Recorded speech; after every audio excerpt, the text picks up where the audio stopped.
UP में criminals अपने पैरों पर चलना भूलने लगे। जिन हाथों में कभी बंदूक पिस्टल हुआ करती थी वो अब माफी मांगने के लिए जुड़ रहे हैं। चोरी, लूट, अपराध ये शब्द सुनते ही जुबान पर योगी का नाम आ जाता है।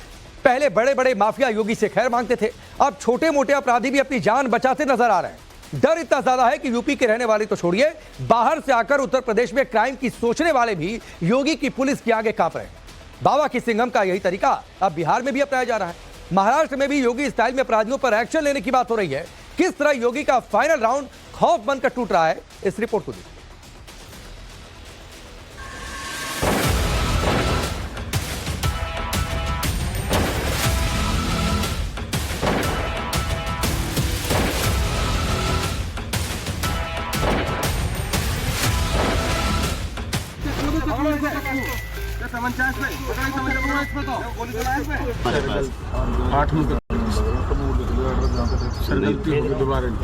हमने पहले ही कहा है कि अपराध और अपराधियों के प्रति, भ्रष्टाचार और भ्रष्टाचारियों के प्रति सरकार जीरो टॉलरेंस की नीति के तहत काम करेगी और उसी जीरो टॉलरेंस की नीति के तहत मैं आपका आह्वान करने के लिए आया हूं। अपना बचाव करते हुए देखो, अपना बचाव करते हुए, अरे इधर बना दे, इधर है, इधर अपना बचाव करते हुए मुड़ो। योगी राज में गुस्ताखी की तो गोली से इलाज होगा। यूपी में कानून को चुनौती दी तो पूरा हिसाब होगा।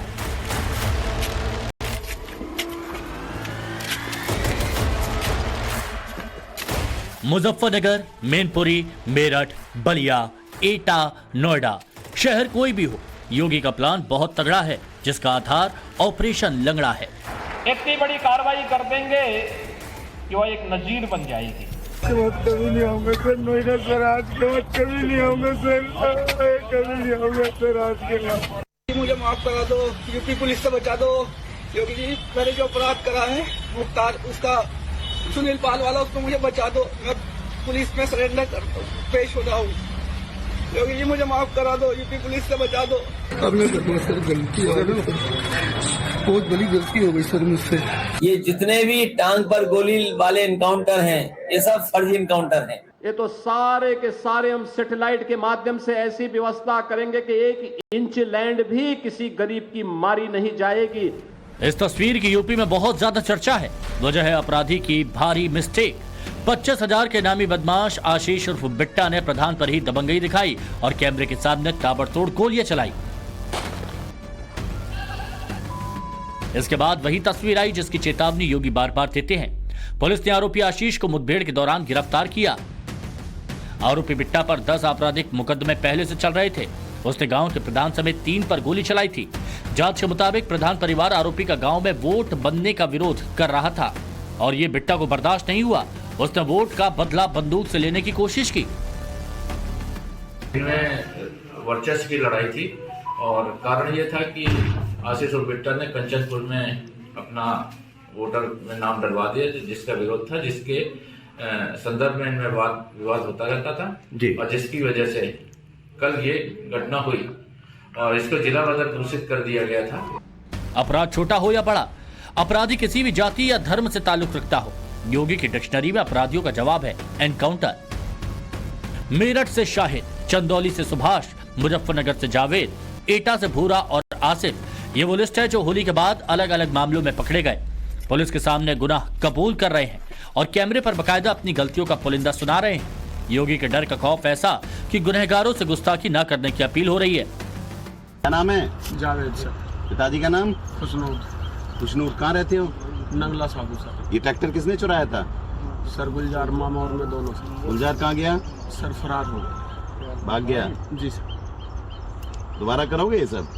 कितने मुकदमे तुम्हारे पास? 8 मुकदमे सर। गलती हो गई, दोबारा तुम नहीं सुनो। ट्रैक्टर चोरी की सजा एनकाउंटर सुनकर भले ही अतिशोक्ति लगे, लेकिन यूपी को क्राइम फ्री करने के लिए योगी का ये नेक्स्ट स्टेप है। पहले लेयर में बड़े बड़े माफियाओं का हिसाब चुकता किया गया, यानी अतीक अहमद, मुख्तार अंसारी, अनिल दुजाना, विकास दुबे जैसों का आतंक हमेशा के लिए खत्म। इसके बाद दूसरे लेयर में जिला लेवल के अपराधी और गैंग्स का निपटारा किया गया। जैसे आगरा में बीते 7 सालों में 1844 बदमाशों पर कार्रवाई होना, प्रयागराज में 739 बदमाशों की गिरफ्तारी और मेरठ में 7 से ज्यादा बदमाशों की मौत। अब तीसरा चरण है गली मोहल्लों में अपराध करने वाले गुंडे दबंगों का। इसके लिए लिस्ट की जरूरत नहीं, फैसला ऑन द स्पॉट हो रहा है। मुरादाबाद की तस्वीर इसी का उदाहरण है। महिला के गले से चेन लूटने वाले अपराधी भी ठीक ढंग से नहीं चल पा रहा। मुजफ्फरनगर में खड़ी गाड़ियों से डीजल चोरी करने वालों को भी बेईमानी की सजा मिली। ताबड़तोड़ एनकाउंटर में पुलिस ने राशिद और गुलफाम को लंगड़ा किया, जबकि सलमान, सलीम और इंतजार दूसरी जगह से पकड़ लिए गए। राशिद, जिसके बाएं पैर में चोट लगी है, उस पे दर्जन भर मुकदमे दर्ज हैं, जैसे कि लूट, चोरी, 420, प्रायः भी वो ऑयल और तेल और स्टेपनी चोरी में पकड़ा जा चुका है। जो दूसरा अभियुक्त है, जिसके दाहिने पैर में चोट लगी है, गुलफाम, उस पर भी दर्जन भर मुकदमे दर्ज हैं, जैसे कि 420, NDPS, और पहले वो भी प्रायः भी स्टेपनी और तेल चोरी में पकड़ा जा चुका है। अपराधियों को लेकर योगी का मूल मंत्र है, या तो सुधर जाओ वरना सुधार दिए जाओगे।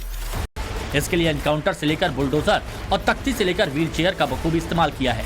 साइबर क्रिमिनल्स भी योगी के रडार पर हैं, जिसके तहत 2024 तक 379 साइबर अपराधियों को गिरफ्तार किया गया। यूपी में बाहर से आकर क्राइम करने वाले गुंडे बदमाश भी योगी की पुलिस का शिकार बन रहे हैं। बलिया में गिरफ्तार हुए बिहार के 4 आरोपियों के एनकाउंटर के जरिए मैसेज दूर तक दिया गया। यह अलग बात है कि अखिलेश यादव को योगी की इस नीति और नियत दोनों में फर्क नजर आता है। जो एनकाउंटर वाले हैं उनका काउंटडाउन शुरू हो गया है। जो एनकाउंटर वाले हैं उनका काउंटडाउन शुरू हो गया है। अब वो सरकार में उतने दिन नहीं रहेंगे जितने वो सरकार में रह चुके हैं। इसी वजह से आप देखते होंगे उनकी भाषा बदल गई है कि किसी का इनकाउंटर पुलिस को करने का कानून में अधिकार नहीं है। फर्जी इनकाउंटर घर से ले जाइए पकड़ के, गोली मार दीजिए, केहू का गोड़ में मार दीजिए, केहू का छाती पे मार दीजिए, केहू का कपार में मार दीजिए। जब आरोप लगने लगा तई कौन लोग के ठाकुरों पे मार दिया जाओ। आपने जो पहले किया वो भी हत्या थी, और जो यादव की हत्या के बाद ठाकुर की हत्या किया बैलेंस करने के लिए, ये भी हत्या है। दोनों हत्या है और दोनों के लिए जिम्मेदार लोगों के खिलाफ हत्या का मुकदमा दर्ज होना चाहिए। ये पिछली सरकारों का अकर्मण्यता थी कि उन्होंने उत्तर प्रदेश को पिछड़ा बना दिया, अव्यवस्थित बना दिया, माफिया, गिरदी और दंगों की चपेट में ला दिया। प्रदेश पिछड़ता गया।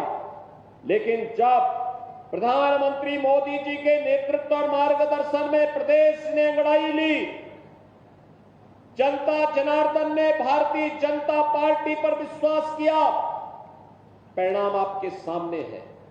यही माफिया की गिरफ्त में आया हुआ प्रदेश, दंगाइयों की गिरफ्त में आया हुआ प्रदेश आज उन्मुक्त वातावरण में विकास के नए कीर्तिमान स्थापित कर रहा है। जब यूपी में अपराधी कांप रहे हैं, तब यूपी से सटे बिहार में बढ़ते क्राइम रेट के बाद यूपी की तर्ज पर ऑपरेशन की डिमांड हो रही है।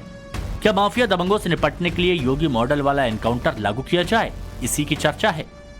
क्योंकि जिस बिहार में एनसीआरबी के आंकड़ों के मुताबिक 2020 में 3138 हत्या हुई, 2021 में 2799 और 2022 में 2930 हत्या हुई, वहीं बिहार अब हर घंटे नए क्राइम से दहल रहा है। भागलपुर में केंद्रीय गृह राज्य मंत्री नित्यानंद राय के 2 भांजे आपस में भिड़ गए और गोलीबारी में एक की जान चली गई। मुजफ्फरपुर में उपद्रवियों ने पुलिस थाने पर पथराव किया।